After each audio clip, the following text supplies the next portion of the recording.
Hello, my beautiful ducklings. It's your friendly Grumpetteer, and I'm back in with another Steven Universe vlog. And today's episode, after a long hiatus that went into the new year of 2015. Can you believe this is the year Back to the Future 2 was filmed? I mean, I'm gonna wait for a hoverboard. Anyway, we have Warp Tour, and is this one something else? It is. As when we last left our heroes, they pretty much dropped the bombshell with a line 3 straight to VCR video, killed the radio, and like that was such an important episode with probably in the course of the series. And it's like, wow, they're like Adventure Time will do that, then they'll follow it up with a few more, sillier episodes. Because you can't have 3 bombs go off at the same time. You gotta have some downtime in between. You can't just throw all this information at someone and expect them to take it in all at once. Things don't work like that. It's called poor pacing.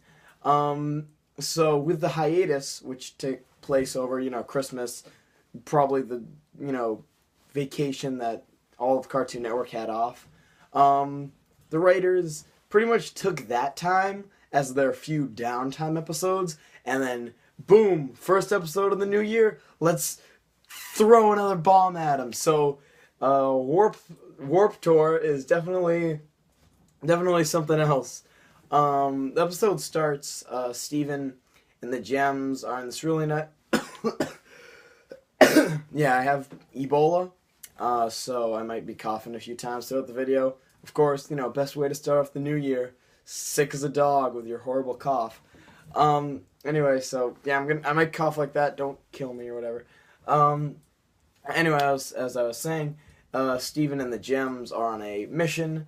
They're just hanging around they go in the warp pad and they warp somewhere, and Steven, because he sneezed and it somehow propelled him, whatever, his head goes out of the warp pad beacon zone, and he sees all the other warp paths that the Gems take to the big warp star place. No, not warp star.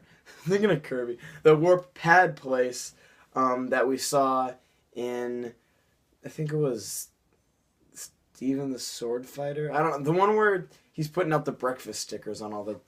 I don't remember what it's called. You remember it. They mention it later in the episode.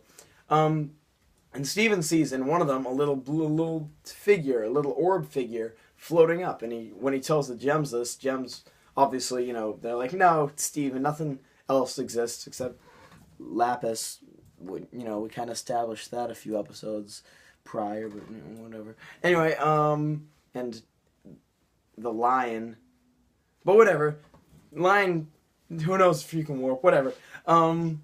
So, the Gems don't believe him, and Steven, he knows he saw something, so he stays up all night with his squirt gun.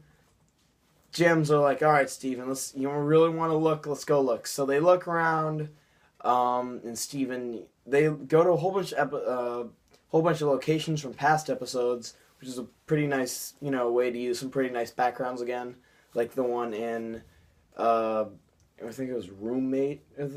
I'm forgetting all the episode names. The one where Steven's dad moves in, like the big Eric Carl style dome, and they go back to the giant woman temple thing, and they meet Steven Jr. there, and they make a gross joke a little bit. Amethyst does. Pretty gross sexual innuendo there, but nonetheless, they conclude Steven's just his eyes are acting up on him or something. I don't know. And Steven doesn't like that. He gets angry at Pearl, and so Pearl and him have an argument. Eventually, they just kind of get in a fight. Garn has to step in. It's pretty new for Steven, but I can understand how it could be not like a few episodes back. I don't remember any of the episode names. I'm sorry. Not like when a few episodes back, Steven, got angry at Lars for talking about his mom. The one about Rose's twigs. All right, you know what? You want to know the episodes? Go watch it yourself. So, it's something new. But anyway, Steven, if he isn't gonna make the gems believe him, then he's just gonna give up. But when that happens, an little orb thing falls from the sky, and it opens up, and it turns out it's a little spider-like thing that shoots out toothpaste, and the toothpaste, mint, chocolate chip ice cream stuff heals, like it mends anything, mends, I don't know, anything. So Steven recognizes it as the thing he saw in the warp portal. So he follows it, and it takes him to all the other little circular objects, and all the little circular objects start sticking onto him as if they were a trap made up by Syndrome and the Incredibles, and he is eventually pushed out of the portal and into, I don't know, blank space land where there's no air, and he's freezing, and he gives a pretty depressing and a little dark speech, actually, about how he's gonna die because he's worthless. But literally, I'm not over exaggerating that. It's literally like, I'm gonna die, boring, stupid Steven. And so, but he is saved by the gems, who realize that they were wrong. There really are these little bowling ball spiders that are, warping up. So they warp up with the circular things. They don't say what they're called. Let's just call them the bowling ball creatures. Warp up there, and they see a Leafani. A wild Leafani appears. But it's not really a Leafani, it's another gem from another world who sent out all these little bowling ball things to heal the portal, which brings people up to space, and then have them warp her down, or him, I think it's a her, so she can have a routine checkup of Earth. And obviously, we barely see any other gems in the series. I mean, what other gems have we seen? We've seen Lapis, Rose, I guess. That's kind of Steven, so it doesn't count. Pretty much Lapis. So obviously that's a pretty big thing. They don't explain anything. They say her name, or his name. I don't remember it. I'm so sorry. I don't remember what his name is. And she disappears after seeing the depressing breakfast sticker of the waffle. She's like, oh, someone else was here, so she disappears through the portal, deactivates all the little bowling balls, and the gems go to check it out, and, they're full of as many questions as we are, like, what was that? What was that? What was that? And Garnet, kind of out of the blue, just walks over, makes her big old Hulk hands, destroys the portal, and in a way that I couldn't tell was supposed to be meant to be taken seriously, or meant I'm gonna die. Or I'm not really gonna die, don't worry. Or to be I'm good, yep. All good with the Gruppeteer.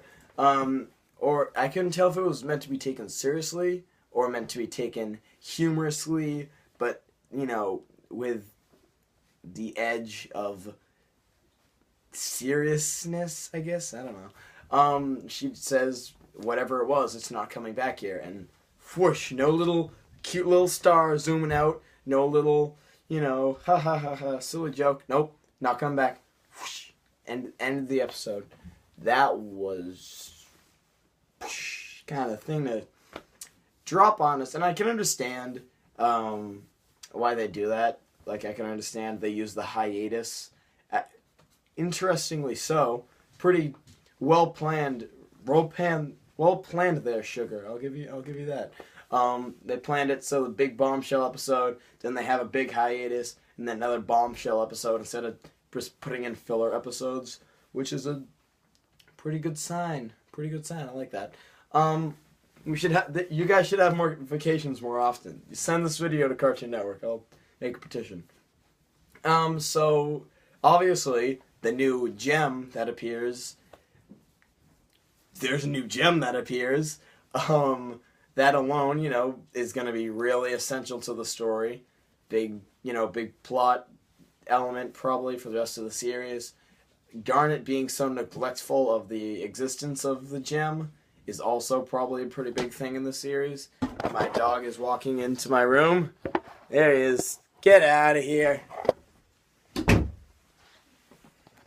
Yep, that's normal. He knocked over the camera. Sorry about that. Get out of here. Yeah. That's pretty big thing too. Gruppeteer messes with the camera. That was an essential part of the episode, if I must say so myself. God, oh my God. Stay good. It's a good thing I have such a quality recording studio, or else, mistakes like this would happen all the time.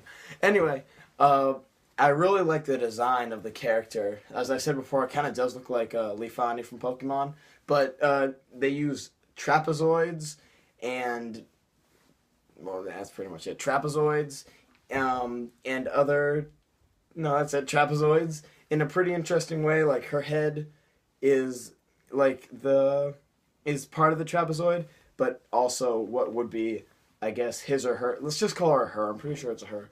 What also would be her hair is kind of made like that as a trapezoid, and her fingers, and like Eve from WALL-E, like the palm is separated from all the fingers. The fingers are individual little things. They obviously move, and they do this cool effect where 4 of her fingers come off, and they do form a trapezoid. That's not a trapezoid, that's a rhombus. I'm so tired, I'm sorry. They form a rhombus, which is pretty much a square. You know what a rhombus is. They form a rhombus, not a trapezoid. They form a rhombus, like, with her fingers, which turns into a screen, which she uses to, like, monitor the area. And she uses the one finger she has left. Like, someone would, on their phone just use one finger to swipe something. She uses that to, swipe the screen, and that's a really interesting idea, honestly. It's pretty cool. One thing I did have to say, however, if you know how cartoons work, they make the background, they'll paint the background any way they want, and then they'll add the characters in after. Like, the characters and the background are 2 different pieces of paper. We're talking, old-timey Flintstones kind of things, like animation cells. The backgrounds and the characters are 2 different figures, and the characters will move, obviously, like in front of the background, but the background itself won't move. And every show does that, it's not something you hide. But when you, you have to make the illusion that, obviously, the background and the foreground is the same thing. And if it's something the characters look so kind of cropped in, it looks a little strange. And as much as I love this episode, don't get me wrong, the characters, especially Garnet at times, look really cropped in against the backgrounds. It looks like someone, on Photoshop just took, Amethyst, cut her out from, I don't know, a picture they made and stuck her against a background. Like, the outlines, which are all, the black outlines, kind of are a little chunkier in some places. It'll be thin all around, but maybe on her shoulder it'll be, a centimeter or 2 bigger. And it's kind of like, you're cutting out a little guy to put on a piece of paper, and you pretty much cut him out all well, except, around his neck. Maybe you, left it like that. It just looks weird. And they do that in the episode. It's pretty apparent to see in some of the scenes, especially the scene where Pearl and Steven are fighting. Besides that, really interesting, brought in that new character, and it's really interesting that for a team that, as shown in this episode, knows or pretends to know as much as they do, they're so unfamiliar with something like this happening. It really shows, everybody's vulnerable, especially if it's something as gravitational in a series as this, it's a pretty vulnerable thing. Your characters aren't like, oh yeah, that's just Joe. Yeah, he's a pretty nice guy. No, they don't know about him. They're gonna have to learn about him through the series. Their personalities are gonna get in the way of learning about them. Hilarity, hijinks, all that stuff will ensue. And that's what makes good characters, good setups, and good plots, pretty much. So, pretty good direction you're taking there, And especially, like Garnet, the quieter, mysterious one of the group, being the most worried about it, to the point of even destroying the only way of communicating with the Rhombus creature, is another thing. You're like, well, why is Garnet so afraid of the trapezoid? It's a rhombus. Why is she so afraid of the rhombus thing? Why did she overreact? Garnet's the big leader. Why does she get scared at something as simple as that? It's raises a lot of questions. Pretty good way to raise a lot of questions, if you ask me. Besides that, nothing else to say. Great episode overall, pretty much. I would be lying if I said that the setup to the whole point of finding out the person was there was a little stretched out. I mean, you watch this episode, Steven says he sees something, Gems say he didn't. He obviously did see something, you see it as well. You kind of know what's going to happen. He's going to say no, he's going to say he saw it, they're going to say yes, they're going to say it's not there. They're going to stretch it out, they're probably going to fight or something, and then in the end, Steven's going to be right. It's like Chicken Little or something. But in the end, the resolution is really good. I just felt it was a little stretched out. So, yeah, this vlog is long enough, so I will see you guys later, and tickle that like button, and slap that subscribe button, and check out my album reviews, description below. New episode of new comedy video next weekend, hopefully. Chicka chicka.